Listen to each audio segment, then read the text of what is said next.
அனைவருக்கும் கால வணக்கம். இந்த காணொலியில் மனதின் 5 நிலைகள், அந்த 5 நிலைகளுக்கேற்ப குணத்தின் 5 குணங்கள், அந்த 5 குணங்களுக்கேற்ப 7 அறிவின் நிலைகள், அந்த 7 அறிவின் நிலைகளுக்கேற்ப உடல், மனம், உயிரில் ஏற்படும் மாற்றங்கள் என்ன அப்படின்றது தான் அந்த காணொலியில் பார்க்க போகிறோம். இப்போ உயிரினுடைய இந்த மைண்டினுடைய ஸ்டேஜஸில் இருக்கிற ஃபஸ்ட் ஸ்டேஜ் ஆஃப் மைண்டு சித்தம் அப்படின்னு சொல்லி பதில் சொல்கிறாரு. இது இந்த மைண்டுக்கு ஒரு அடமன்ட் சைல்டை எப்படி பிஹேவ் பண்ணும் அந்த லெவலுக்கு நம்ம எடுத்துக்கலாம். இது ஃபஸ்ட் ஸ்டேஜில் பாட்டம் லேயர் அப்படின்னு எடுத்துக்கலாம். ஃபஸ்ட் ஸ்டேஜ் மைண்டை மேல்நிலை கீழ்நிலை பிரிச்சிருக்கேன். இந்த கீழ்நிலை இருக்கிற இந்த ஃபஸ்ட் ஸ்டேஜ் மைண்டு தான் சித்தம். இது அடமன்ட் சைல்டு மாதிரி இருக்கும். இந்த கண்டிஷனில் நீங்கள் உங்கள் கீழ்நிலையில் இருக்கிற உலகளோடு தொடர்பு கொள்ளும் பொழுது உங்களுடைய தாட்டு ஒவ்வொன்றும் இன்டர்கனெக்ட் உங்களுக்குள்ளே அது ஒரு வயலண்ட் நிறைந்ததாக இருக்கும். அப்போது நீங்கள் மேக்ஸிமம் முரட்டத்தனமாக செயல்படுவீங்க. இது மாதிரி இயல்புடையதாக இருக்கும். அதுக்கேற்ப குணம் தான் வெளிப்படும். அப்போது இந்த லெவலில் உங்கள் நாலேஜ் ஃபஸ்ட் லெவலில் தான் இருக்குது. அப்போ இந்த கண்டிஷனில் நீங்கள் எந்த ஒரு வேலையில் இயங்கினாலும் உடலில் என்ன நடக்குனாக்கா, எந்த ஒரு வேலையில் ரொம்ப அட்டாச்சாக செய்கிறது, நல்ல சாப்பாடு சாப்பிட்றது, அப்புறம் அதை மாதிரி இதிலேயே தான் இயங்குவீங்க. கீழானிலேருந்து இயங்குவீங்க. இதுதான் இந்த கீழனுடையது. அடுத்து பார்த்தா இது ஃபஸ்ட் ஸ்டேஜ் கிருமி லேயர். இது சப்தத்தினுடைய சைல்டு ஸ்டேஜ்.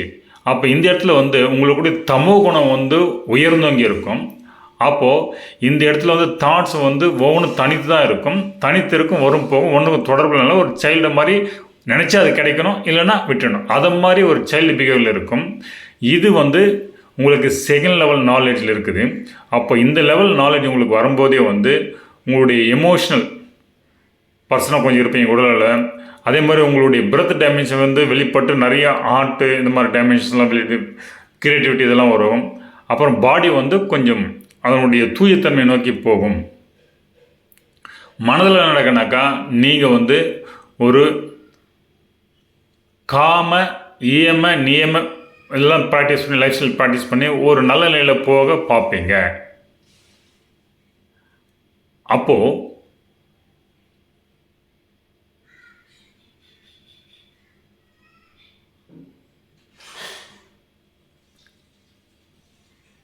உங்களுக்கு குருவின் தேடுதலும் ஏற்படும். ஓகேங்களா? இப்போது இந்த செகண்ட் ஸ்டேஜ்லேயே இன்னும் உயிர்நிலைன்னு பார்த்தீங்கன்னாக்கா எமோஷனல் பர்சனாக இருப்பீங்க.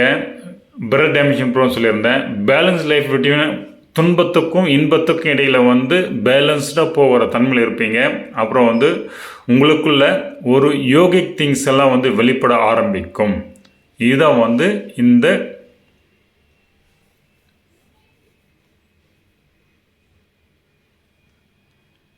இதற்கு அடுத்து செகண்ட் ஸ்டேஜ் ஆஃப் மைண்டு. இது மொத்தம் அப்படின்னு சொல்கிறாரு. இது சில்ட்ரன் ஸ்டேஜ்னு ஒன்று ரஃப்லி நீங்கள் புரிஞ்சுக்க சொல்லலாம். இந்த சமயத்தில் உங்களுக்கு உங்கள் குணம் ரஜோ குணம் ஒரு மாடரேட் லெவலில் இருக்கும். அப்போ இந்த கண்டிஷன் என்ன ஆகுனா, உங்களுடைய எண்ணங்கள் மேல் எழும்புவதும் கீழ் எழும்புவதும் அடிக்கடி மறந்து போகிற தன்மையில் இருக்கும். உங்கள் எண்ணங்களை ஈஸியாக ஒன்றுலேருந்து ஒன்று ஈஸியாக மாற்றிக்க முடியும். உங்கள் எண்ணங்களை போய் அலைகளை மாட்டிட்டு சிரமப்பட ஒன்றுலேருந்து ஒன்று மறந்துடுறதுல ஈஸியாக மாற்றிக்கிற தன்மையில் இருப்பீங்க. ஸோ இந்த லெவல் வரும்போது உங்களுக்கு தேர்ட் லெவல் நாலேஜ் அவைக்கன் ஆகுது. அப்போ அந்த கண்டிஷனில் இந்த உலகத்தில் வித்தவுட் எனி அட்டாச்மெண்ட்டை நீங்கள் ஒரு செய்கிற வேலையில் போகிற தன்மையில் இயங்குகிற தன்மைக்கு வந்துடுவீங்க. அப்புறம் சித்த சுத்தி, சித்தத்தில் சுத்தி ஏற்படும். அதனால் உங்களுடைய எண்ணங்கள் அப்படியே ஸ்ட்ராங்காக உங்களுக்கு போட்டு அலங்கழிக்காமல் ஓகே அப்படின்ற மாதிரி எண்ணங்கள் வீக்கன் லெவலில் தான் இருக்கும். நீங்கள் நினச்சா வரும், இல்லைன்னா அடங்கிடும். அப்போது ஒடுக்கப்பட்ட எண்ணங்களில் இருக்கும். அப்போது இங்கே பார்த்தீங்கன்னா இந்த இடத்துல உங்களுக்கு உங்களுக்குடைய இறைத்தன்மையை ஐடென்டிஃபை பண்ணி அதனுடைய ஃபஸ்ட்டு கிளிம்ஸ்லாம் தெரிய ஆரம்பிக்கும் இந்த செகண்ட் ஸ்டேஜ் ஆஃப் மைண்டில் தான். அதுக்கடுத்து தேர்ட் ஸ்டேஜ் ஆஃப் மைண்டு. இது விஷப்தம் இது வந்து டீனேஜ் ஸ்டேஜ்னு ரஃப்லி சொல்லலாம். இந்த இடத்துல வந்து உங்கள் ரஜோகுணம் வந்து அதிகமாக இருக்கும். இந்த கண்டிஷனில் உங்களுக்கு வந்து தாட் வந்து ரைஸ் அண்ட் ஃபால்ஸாக இருக்கும், ஆனால் அன்ஸ்டேபிள் மேலே இருக்கும். அப்போ வந்து நீங்கள் கன்ஃபியூஷனுக்கு வந்து உள்ளாகுவீங்க. அப்போ இந்த கண்டிஷனில் 4th லெவல் நாலேஜ் வந்து உங்களுக்கு அவேக்கன் ஆகிடுது. இந்த 4th லெவல் நாலேஜ் வந்து உங்களுக்கு வந்துடுச்சுன்னா 3rd ஸ்டேஜ் ஆஃப் மைண்டில் வந்து வந்துட்டாவே நீங்கள் வந்து அன்பு நிறைந்த மனிதராக, மற்றோட அன்பு செலுத்துவராக, எதையும் ஈஸியாக விட்டு கொடுக்குற சாக்ரிஃபைட் லைஃப் ஸ்டைலை வாழ்கிற தன்மைக்கு வந்துடுவீங்க. உடல் அளவில், மனதளவில் பார்த்தீங்கன்னாக்கா எல்லா உயிரினத்திலும் ஒரே மாதிரி பாவிக்கிற தன்மை, எல்லாம் ஒரு இடம் வந்து ஒன்னஸில் போய் வர தன்மை, அது மாதிரி எல்லா உயிரும் ஒன்னஸில் பார்க்குற தன்மை அது உங்களுக்கு வெளிப்பட ஆரம்பிக்கும். அப்போது உயிரளவில் என்ன ஆக்கணும், சூழல் வந்து நீங்கள் இந்த என்லைட்மெண்ட் நோக்கி நகரத்துக்கான அறிகுறிகள் ஆரம்பிக்கும். இது வந்து 3rd ஸ்டேஜ் ஆஃப் மைண்டு. அப்போ 4th ஸ்டேஜில் வந்து பாட்டம் லேயர் நான் சொல்கிறேன். அது 2 ஸ்டேஜை பிரிச்சுருக்கோம். 4th ஸ்டேஜ் அது வந்து ஏகாக்கரம் அப்படின்னு சொல்லுவாங்க. 4th ஸ்டேஜ் மனம் ஒன்றுபட்ட நிலை. அது வந்து பாட்டம் லேயரில் இருக்கும்போது உங்களுக்கு சத்துவ குணம் மேலோங்கி இருக்கும். அப்போது உங்களுக்கு 5th level knowledge open up ஆகிடும். இது மாதிரி 5th லெவல் நாலேஜ் உங்களுக்கு அவைக்கன் ஆயிடுச்சாவே நீங்கள் வந்து ஒரு துறவி போன்ற வாழ்க்கை முறை வந்து உடலில் வந்து மேற்கொள்ளுவீங்க. உங்கள் மைண்ட் லெவலில் வந்து உங்களுடைய பாவங்கள்லாம் வந்து காணாமல் போயிட்டு நீங்கள் வந்து ரொம்ப வைராக்கி நிறைந்த பர்சனாக இருந்து தியாக உணர்வுடன் செயல்படும் பர்சனாக வந்து மாறுவீங்க. அப்போது இந்த நிலையில் வந்து உங்கள் சோல் வந்து ருதம் பிரஜை, சத்துவகுணம், சித்தம் வந்து தூய்மை அடைகிறது. இதமான நிலையில் வந்து சோலில் நடக்குது. அதுக்கு அடுத்து பார்த்தீங்கன்னா 4th ஸ்டேஜ் மைண்டில் வந்து கிரிமி லேயர் டாப், அதுவும் ஏகாக்கிர மனநிலை தான். இங்கே வந்து திரிகுணாதிதா அப்படின்னு சொல்லி சாமி சொல்லியிருக்காரு. திரிகுணாதினா பேலன்ஸ்டு கண்டிஷன் ஆஃப் ஆல் குணாஸ். அப்போது எல்லா குணாஸும் வந்து ஒரே அளவில் இருக்கும்.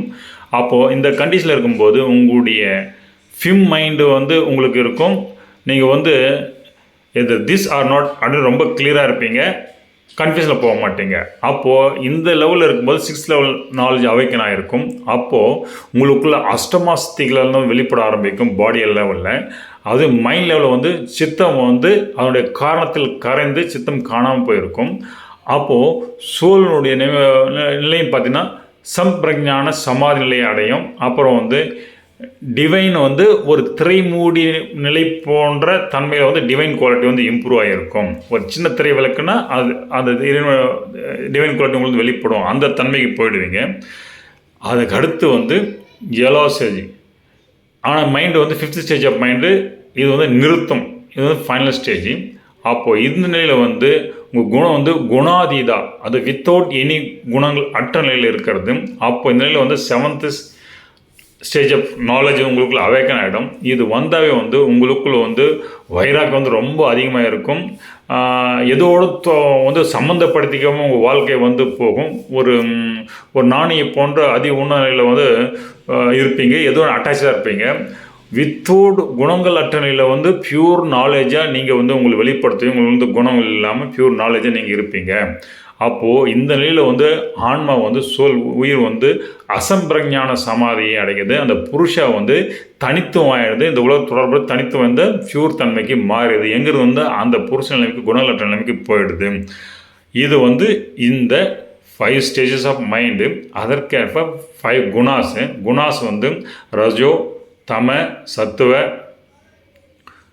திரிகுணாதீதா, குணாதீதா அப்படின்னு 5 குணங்களை ஃபஸ்ட் டைம் வந்து சாமி சொல்லிக்கிறாரு. இந்த மாதிரி 5 குணங்கள் இருக்குது. நம்ம தத்துவங்கள்லாம் பார்த்தீங்கன்னா சத்துவ, ரஜோ, தமஸ் 3 சத்துவங்கள் தான் பார்த்துருக்கோம். அதுக்கும் மேலே திரிகுணாதீதா, குணாதீதா இருக்குது அப்படின்ட்டு சாமியை சொல்லியிருக்காரு. அதை நான் மென்ஷன் பண்ணியிருக்கேன். அதுக்கேற்றப்போ நாலேஜ் லெவல் எப்படி அடுத்த நிலைகள் உயருது. அப்போக்கு அதனால் நம்ம உடல், மனம், உயிரில் வந்து என்னென்ன மாற்றம் நடக்குது, நம்ம இன்ன நிலையில் இருப்போம். அப்போ இதெல்லாம் உங்களுக்குள்ள ஒரு அறிவுகள் இருக்குன்னா நீங்கள் இந்த நிலையில் இருக்குன்னு அர்த்தம். அப்போ உங்களோட தேவை வந்து அதற்கேற்ற மாதிரி வைத்து இருக்கணும். நீங்கள் வந்து ஒரு 5th ஸ்டேஜ் 4th ஸ்டேஜ் மைண்டில் போயிட்டு ஒரு 2nd ஸ்டேஜ் மைண்டுக்குரிய வாழ்க்கையை ப்ரொபோஷனலாக வச்சுட்டு என்ன நீங்கள் ஒன்றுக்கு ஆட்படுவீங்க. ஏன்னா உங்கள் நீடு வேறு, ஆனால் நீங்கள் ஒர்க் பண்ணுறது வேறு. அப்போது நீங்கள் வந்து இன்னலுக்கு உட்படுவீர்கள். அப்போது உங்களுக்கு நீடுக்கு ஏற்ற மாதிரி தான் ஐடென்டிஃபிகேஷன் நடக்குது. அதற்கேற்ப அறிவுநிலை இருக்குது. அப்போது நீங்கள் கீழ்நிலையிலிருந்து வேலை செய்ய உங்கள் ஐடென்டிஃபிகேஷன் வச்சுட்டாக்கா நீங்கள் கஷ்டப்படுவீங்க. அதனால் இந்த மனதின் வகை என்ன, அதில் எந்த நிலையில் இருக்கும், எந்த நிலையில் நம்ம அறிவு வெளிப்படுது, அதற்கேற்ப இந்த உடல், மனம், உயிர் எப்படி வந்து இயங்குதுன்னு தெரிஞ்சால் நம்ம அதற்கேற்ற இயற்கை முறைப்படி வாழ்க்கை முறையை அமைத்துக்கொள்ள என்று கூறுகிறேன். நித்யானந்தம்.